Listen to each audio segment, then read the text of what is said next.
जयंती मंगला काली भद्रकाली कपालिनी दुर्गा क्षमा शिवा धात्री स्वाहा स्वधा नमोस्तुते।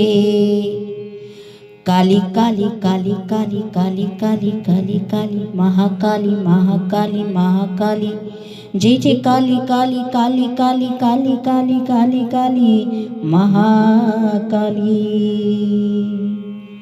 नवरात्राच्या 7व्या दिवशी माता कालरात्रीची पूजा केली जाते।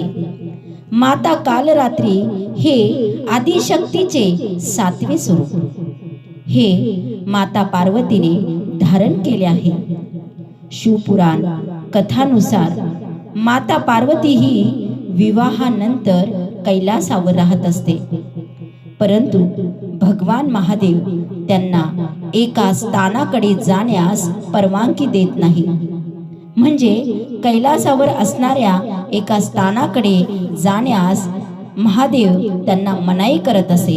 याचा माता पार्वतीला राग येत असे आणि वाईटही वाटत असे। एक दिवस याचे कारण काय असू शकते हे शोधण्यासाठी माता पार्वतीने सुरुवात केली।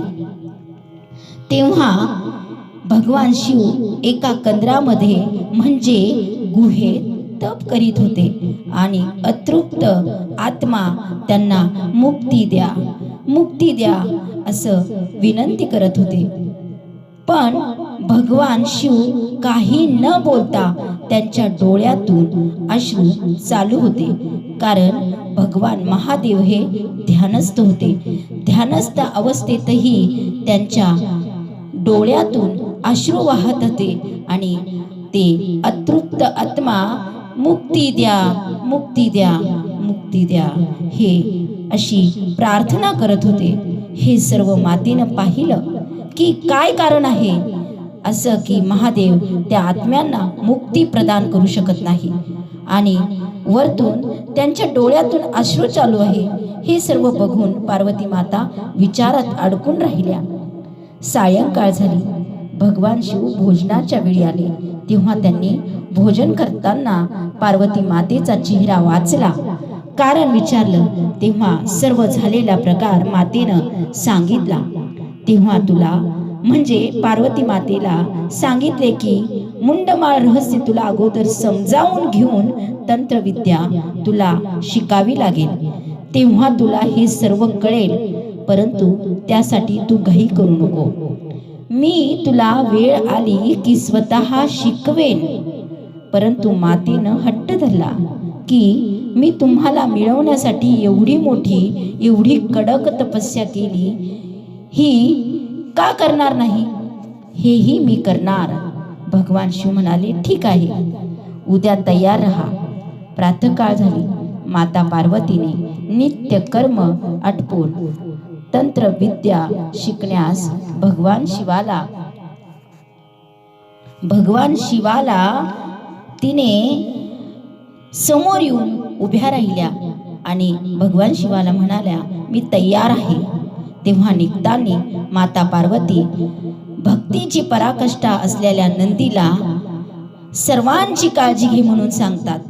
तेव्हा भक्तीचं दैवत ज्याला म्हटलं जातं ते नंदी म्हणतात, माता आत्ताच विवाह झाला आहे ग, आणि आत्ताच विवाह पार पडलाय, थोडेच तर दिवस झाले ना, घाई का केलीस तंत्रविद्या शिकायला? अजून तुझ्या नेत्रांवर वास करीत आहे, पूर्ण आराम करून घे। आणि केला असता आराम तर तूही अजून प्रसन्न असते। तेव्हा माता पार्वती म्हणते, नाही, मला आता वेळ करायचा नाही, मी तंत्रविद्या शिकणार आणि लवकर परत येणार। नंदी मातेला ठीक आहे असं म्हणून लोटांगण घालतात। भगवान शिव माता पार्वतीला एका गुहेत तंत्रज्ञान शिकवण्यास सुरुवात करतात, परंतु मातेला वारंवार निद्रा येते। भगवान शिव त्यांना सावध करतात, असं करशील तर तंत्रविद्येचा अपमान होईल। माता क्षमा मागतात आणि परत तंत्रज्ञान विद्या शिकण्यास प्रारंभ करतात, परंतु माता परत निद्रेच्या अधीन होते।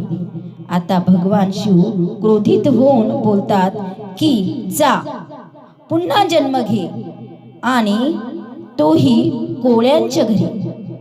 मग तुला कोळ्यांचे जाळे विणता विणता कळेल की अनुशासन काय असते, शिस्त काय असते आणि एकाग्रता काय असते. ते शिकायचं असेल तर तुला कोळ्याच्या घरी जन्म घ्यावा लागेल. माता वारंवार क्षमा मागतात, परंतु शिव वाणी खाली न जाये, शिव वाणी खाली न जाये. भगवान शिव जेव्हा बोलतात तेव्हा हे जगत कल्याणासाठी तर त्यांची वाणी त्यांच्या मुखातून बाहेर पडत असते. शिव बोलतात, पण त्यांनाही मातेच्या विरहाचे दुःख तितकेच असते. निरोप घेताना ते मातेला म्हणतात, बरोबर 18 वर्षांनी मी तुझं वरण करायला येणार, तुझ्याशी विवाह करण्यास येणार. माता जाते, निघते आणि गंगेच्या किनाऱ्यावर बाळ स्वरूप धारण करते. तेच तिचे अश्रू पाहून माता गंगा पार्वती मातेला म्हणते, हीच तुझ्या मनाची अवस्था ठेवशील तर तुझे एकाग्रता शिकण्याचे ध्येय कोळ्याच्या घरी राहूनही पूर्ण होणार नाही ग. तेव्हा तुझी ही आसक्ती शिवाप्रतीची काही क्षण तू सोडून दे. तेव्हा त्या सर्व विचारांना मुक्तता देऊन माता बाळ स्वरूप धारण करते आणि गंगा माता त्या बाळ स्वरूपी कन्येला वाहत्या प्रवाहातून कोळ्याच्या घरी, कोळ्याच्या दिशेने नेते. कोळ्याच्या समूहाला ती कन्या सापडते. ती कन्या कोळी समूह, कोळ्याचा जो मुख्य कोळी असतो म्हणजे मुखिया, त्यांना ती कन्या ते कोळी सोपवतात. त्या मुख्य कोळ्याला ही संतान नसते बघा, तोही पुत्रहीन असतो. म्हणजे ही सगळी शिवलीलाच बघा. तो त्या कन्येला लाडात वाढवतो. ही कन्या कोळ्याचे जाळे विणते, नदीवर मासे कोळ्यांच्या जाळ्यात पकडते. त्यावेळी सोहम शिवहम शिवहम शिवहम असा जप करते. तिच्या जन्मापासून नंदी एक वृद्ध मनुष्याचं रूप घेऊन अवतीभोवतीच मातेच्या फिरत असतो. कारण नंदी हा भक्तीची पराकाष्ठा. भक्ती शिकावी तर नंदीपासून. एकाग्रतामध्ये माझी माता निपुण होते. माता पार्वती तिचं ते रूप बघून सर्व खुश होतात. ही कन्या कुणाला द्यावी असा प्रश्न त्या कोळ्याला वारंवार पडत असतो. जगातील सर्वात श्रेष्ठ कोळ्याला ही कन्या मी देईल असा त्याचा निश्चय असतो. आणि अचानक एक दिवस काय घडतं तर भगवान शिव नंदीला मासा बनवून नदीत पाठवतात. तो मासा कुणीच पकडू शकत नाही, कारण तो मासा आतंकवादी प्रमाणे वागतो. अशा वेळी हा मासा जो पकडेल त्याला मी माझी कन्या देईल असे घोषित करतो. कोळी तो मासा पकडू शकत नाही. कोळी म्हणजे कोणताच कोळी तो मासा पकडू शकत नाही. त्या नदीमध्ये अत्यंत आतंकवाद फैललेला असतो आणि तो जाळ्यामध्ये तो मासा येतही नाही.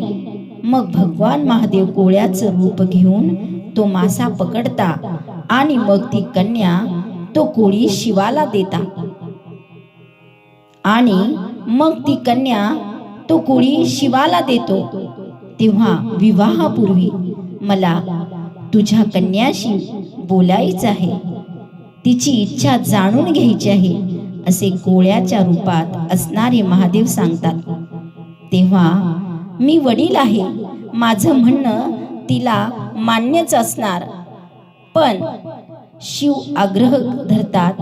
तेव्हा तो कोळी पडद्याच्या आड उभे राहून आपल्या कन्येला भगवान शिवरूपी कोळ्यास संवाद साधायला लावतात. कदाचित हाच भाव या जगतामध्ये या पृथ्वीवर असेल म्हणून आजही नवविवाहित जोडपे एकमेकाशी बोलून एकमेकाचा विचार जाणून घेण्याची इच्छा करतात, कारण हे शिव आणि पार्वतीचं, माता पार्वतीचं भाव या सृष्टीमध्ये आहे असं मला वाटतं. तेव्हा शिव पार्वतीच्या हातात एक शिवाची छोटी मूर्ती देतात आणि तिचं निरीक्षण करण्यास सांगतात. तेव्हा ही शिवाची मूर्त आहे असं माता पार्वती सांगतात. अगदी सहज सांगतात की कुठे काय, ही फक्त शिवाची मूर्त आहे. एकाग्रतामध्ये कोळ्यांची कन्या निपुण असतात. जगविख्यात आहे काय तर कोळ्यांची एकाग्रता, कोळी कन्यांची एकाग्रता. मग शिवच का दिसतात तुला? नीट निरीक्षण कर. असं शिव कोळी रूपात असतात ते सांगतात. तेव्हा ती कोळी रूपी कन्या निरीक्षण करते, तर तिला सती जन्मापासून ते पार्वती विवाहापर्यंत आणि का कोळी जन्म घ्यावा लागला हे सर्व कळते आणि तिचे डोळे भरून येतात. ती भगवान शिवाला चटकन पडद्याच्या बाहेर येऊन म्हणते, चला मी कैलासवर येण्यास तयार आहे स्वामी, मी कैलासावर येण्यास तत्पर आहे. तुला ज्या माता पित्याने वाढवले पार्वती, एकाग्रतामध्ये निपुण केले, त्याचे फळ त्यांना मिळणे आवश्यक आहे. मग माता पार्वती आणि भगवान शिवाचा विवाह घरी होतो. कुणाच्या तर त्या कोळ्याच्या. विवाहानंतर शिव मंदिरात कोळी जेव्हा कन्यारूपी पार्वती व कोळी रूपी शिवाला घेऊन जातो, तेव्हा कन्यादानाचे पुण्य मला तू दिले याचे आभार तो भगवान शिवाला मंदिरामध्ये करतो. मी तर पुत्र संतान मला नसतानाही तुझ्या लीलेने ही पुत्री मला कोळी रूपामध्ये कोळी कन्या म्हणून लाभली आणि मला आज कन्यादानाचे भाग्य केवळ तुझ्याच मुळे मिळाले शिवा. म्हणून हा जो पुत्र आहे, जो कोळी कन्यारूपी मला जो मिळालेला पुत्र आहे, म्हणजे विवाह करून जो मला कन्येने तिचा जो वर दिलेला आहे, तो वर माझा पुत्र आहे. या पुत्राने मला मरणोत्तर अग्निडाग देऊन मला त्याचे पुत्राच्या रूपात त्यांनी मला स्वीकारावे अशी प्रार्थना करतात. तो भगवंताला म्हणतो की मला या जन्मातून मुक्ती द्या. तेव्हा कोळी रूपी शिव म्हणतात, शक्तीचे दान तू शिवाला दिले. काय तर शक्तीचे दान तू शिवाला दिले, तेव्हा तुला कन्यादानाचे पुण्य मी नक्कीच देणार आहे.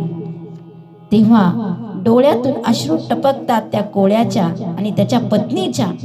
आणि याचा अर्थ काय असा तो विचारतो. तेव्हा भगवान शिव आणि माता पार्वती आपल्या खऱ्या स्वरूपात येऊन आशीर्वचन देतात. ओम उमा सहित शिवाय नमः, ओम उमा सहित शिवाय नमः. हे सर्व दृश्य पाहून कोळी व त्याची पत्नी आश्चर्यचकित होतात. साक्षात माता जगदंबा माझ्याकडे कन्या रूपात राहिली, हे आभार जगदंबेचे दोघे मानतात आणि नमस्कार करायला लागतात. तेव्हा माता पार्वती त्यांना म्हणते, पाया पडू नका. तुम्ही असं कराल तर पाप तुमच्या संतानालाच लागेल ना, असं म्हणून त्यांना आशीर्वचन देतात. बघा किती मोठं मन असतं भगवंताचं. कोळ्याच्या तिथे राहूनही त्या कोळी दोघी जोडप्यांना सांगितलं की तुम्ही जर माझ्या पाया पडाल तर तुमच्या संतानालाच तुमचं पाप लागेल. हो, कृपया पाया पडू नका, चरणस्पर्श करू नका. बघा, जगदंबा माऊली गमाय माझी, जगदंबा माऊली अशी असती जगाची आई, भक्ताला पावली. जगदंबा माऊली गमाय माझी, जगदंबा माऊली. जय जगदंबा,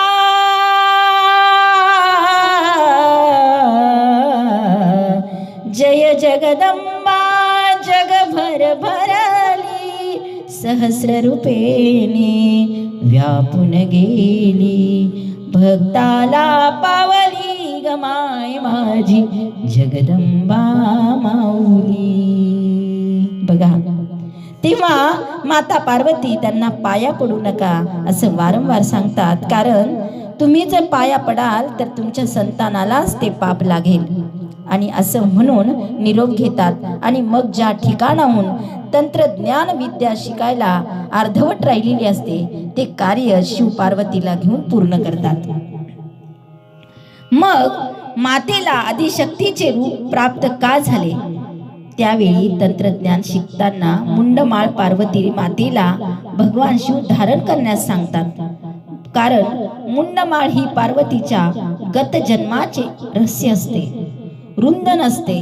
ते तिला स्वतःच सामावून घेण्यास सांगतात. म्हणजे बघा, ज्या वेळेस माता पार्वती कैलासावर भगवान शिवांच्या डोळ्यातून अश्रू येताना बघते आणि ते अतृप्त आत्मे मला मुक्ती द्या मुक्ती द्या असं सांगत असतात, तर ते मुक्ती देणारे आत्मे दुसरे कुसरे कोणी नसून तर साक्षात माता पार्वतीचे गत जन्माचे ते रुंदन असते. म्हणून भगवान शिव तिला त्या गुहेकडे जाण्यास नाकारतात. हेच ते मुंडमाळ रहस्य. हे मुंडमाळ माता पार्वतीला ते धारण करून स्वतःमध्ये सामावून घेण्यास सांगतात. तिला अंतर्मनात अक्राळ विक्राळ रूप दिसते. कसे? काली काली काली काली काली काली काली काली महाकाली महाकाली महाकाली महाकाली. आणि काय दिसते अजून? शिवाच्या वक्षावर पाय दिसतो. हे रहस्य जेव्हा तिला कळते तेव्हा ती ते रूप घेण्यास ते धारण करण्यास तयार नसते. अशा वेळी सर्व पृथ्वीवर एकच आवाज येतो, त्राही माम माते त्राही माम. कारण शुंभ आणि रक्ताबीजाला मारण्यासाठी फक्त शक्तीच, आदिशक्तीच हे रूप अवश्य घेऊ शकते. कारण ब्रह्मदेवाने असा वर त्यांना दिलेला असतो, फक्त स्त्रीच तुमचा वध करू शकते. पण स्त्रीला हे असुर दुर्बल मानतात ना. तेव्हा संपूर्ण पृथ्वीवरील प्राणी मात्रा शक्ती स्वरूपाला आळवते. शक्ती माता, आमचं रक्षण कर, आमचं रक्षण कर. तेव्हा आव्हान करतात. अशा वेळी भगवान महादेव पार्वती मातेला जाण्यास आज्ञा देतात. परंतु त्यांना ते रूपात त्यांच्याकडून काय घडणार आहे याची जाणीव असते. काय? कोणती जाणीव असते? तर ती शिवाच्या वक्षावर तिचा पाय पडणार असतो, म्हणून त्या नाकारतात. पण माता ही कधी कुमाता होत नाही. माता ही कधी कुमाता होत नाही. आपल्या लेकराची हाक आल्यावर ती धावून जाते आणि पार्वती माता काल रात्री स्वरूप धारण करते. काली काली काली काली महाकाली महाकाली महाकाली महाकाली. आपल्या भयंकर अवतार घेऊन रक्तबीजाचा वध केला. तेव्हा असंख्य असे रक्तबीज जन्माला आले आणि त्याला थांबवण्यासाठी देवी काल रात्रीने त्याचे सर्व रक्त प्रशान केलं, पिऊन टाकले, जेणेकरून परत रक्तबीज जन्माला येऊ नये.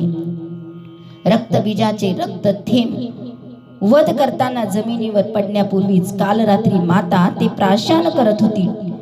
असे करून तिने रक्तबीजाचा वध केला आणि तो पूर्णतः केला आणि जगाला असुर मुक्त केले. आणि तिचं हे स्वरूप मुक्त होण्यासाठी तयार नव्हतं. ह्या जगाला तिने मुक्त केलं. शुंभनी शुंभ निर्दाळिले, सारे राक्षस संहारिले, गाजे महिषासुर मर्दिनी, माय माझी कुलस्वामिनी. तिच्या या स्वरूपातून ती मुक्त व्हायला तयार नाही हो. तिचे हे रूप शांत होत नाही, म्हणून ती पुढे पुन्हा शक्तीचा कोण गैरवापर करतो याच्या शोधार्थ ती निघालेली आहे. पृथ्वीवर तिच्या या स्वरूपाला शांत करण्याकरिता भगवान शिव देवी काल रात्रीच्या रस्त्यावर आडवे विश्रांती घेण्यास जमिनीवर होतात. आडवे होतात म्हणजे ते झोपतात. तेव्हा माता आपले चरण आपटत येते, काली काली काली काली. कोण आहे शक्तीचा दुरुपयोग करतो, कोण आहे असे म्हणत म्हणत रस्त्यावर येत असते आणि आपले चरण जमिनीवर आपटत असते. आणि अचानक तिचे उजवे पाऊल भगवान शिवाच्या छातीवर पडते आणि देवी कालरात्रीला स्मरण होताच तिची जिव्हा बाहेर येते, काली काली काली काली काली. कारण कुठलीही ही माता भगिनी असो, ती आपला पत्नी धर्म कधीच मोडत नाही. हेच देवी कालरात्रीच्या बाबतीत झाले. या देवीच्या श्वासाश्वासात अग्नी आहे, म्हणून मातेची जिव्हा बाहेर आली. देवी कालरात्री हिचे वाहन गाढव आहे. देवीने काळा रंग धारण केला आहे. चेहऱ्यावर 3 डोळे आहेत. विखुरलेले केस आहे. एका हातात तलवार आहे, दुसऱ्या हातात लोखंडी काटा आहे, तिसरा हात अभय मुद्रेत आहे आणि चौथा हात वर मुद्रांमध्ये आहे. वर मुद्रा आशीर्वादाची मुद्रा. या देवीची साधना करणाऱ्या साधकाच्या जीवनातही शत्रू कधीच जवळ येत नाही. जो कोणी या देवीची साधना करतो त्याच्या जीवनात कधीच शत्रूचा प्रवेश होत नाही, शत्रूंचा त्रास होत नाही. या देवीची पूजा सकाळी करावी. लाल वस्त्र चौरंगावर टाकून गंगा जल शिंपडावे. फोटो ठेवून अखंड दिवा लावावा. फळ फुले रांगोळी काढून विधिवत पूजा करावी. या देवीची दृष्टी विजेप्रमाणे चमकणारी आहे. नेत्र ब्रह्मांडाप्रमाणे विशाल आणि गोल आहे. गुळाचा नैवेद्याला अतिशय प्रिय आहे. या दिवसात साधकाचे मन सहस्राकार चक्रात स्थिर असते. तंत्रमंत्राचे साधक या देवीचे विशेष पूजन करतात. माता कालरात्री आराधना मंत्र: ओम जयंती मंगला काली भद्रकाली कपालिनी दुर्गा क्षमा शिवा धात्री स्वाहा स्वदा नमोस्तुते. अशी देवी कालरात्री सर्वांचे शत्रूंपासून सदैव रक्षण करो, सदैव रक्षण करो, सदैव रक्षण करो. वारंवार प्रार्थना करूया. देवी कालरात्री माता की जय. देवी कालरात्री माता की जय. देवी कालरात्री माता की जय. काली काली काली काली काली काली.